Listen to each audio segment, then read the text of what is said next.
And so finally we come to the last consideration, which is the question, in what way and by what means can an individual who is under the impression that he is a separate individual, limited by and enclosed in his bag of skin, how can such a person effectively realize that he is deep down the universal self, the Brahman? This, of course, is a curious question. It proposes a journey to the place where you already are. Now, it's true that you may not know that you are there, but you are. And if you take a journey to the place where you are, you will visit many other places than the place where you are. And perhaps when you find through some long experience that all the places you go to are not the place you wanted to find, it may occur to you that you were already there in the beginning.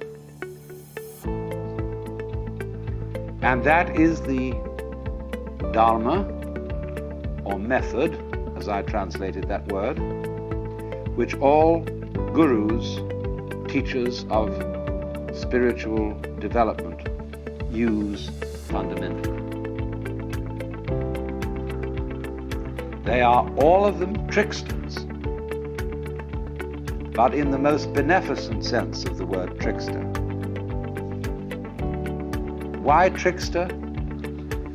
Because, do you know, it's terribly difficult, in fact it's impossible, to surprise yourself on purpose. And yet, to be surprised is a great thing. But you can't plan a surprise for yourself. Somebody else can do it for you. And that is why so often a guru or teacher is necessary in this process. But let me say right from the start that a guru, there are many kinds of gurus. First of all, among human gurus, there are square gurus and there are beat gurus.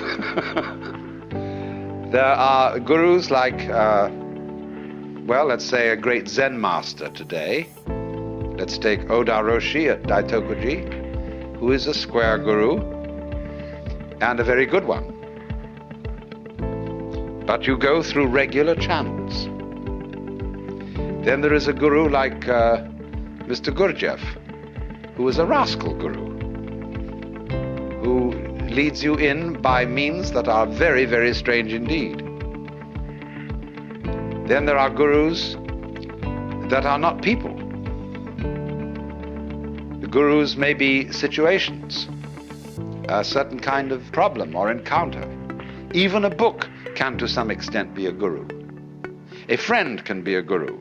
I've often thought of writing a story about a man who is some sort of guru seeker and potential yogi, who goes one day into an automat and sits down at a table where there is another fellow, and he sort of thinks that this man looks wise, and he projects onto him the idea that he is a guru.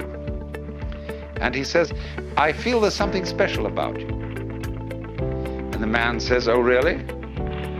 Really, actually, there's nothing special about me. I happen to be an insurance salesman." And this other fellow says, "Isn't that fascinating how modest he is?" And then I want to develop this story step by step. They keep meeting each other because they both eat at the same automat regularly for lunch. And although the fellow really is an insurance salesman and doesn't know a thing about these things, it in the end results in the enlightenment of the person who projected this image upon him.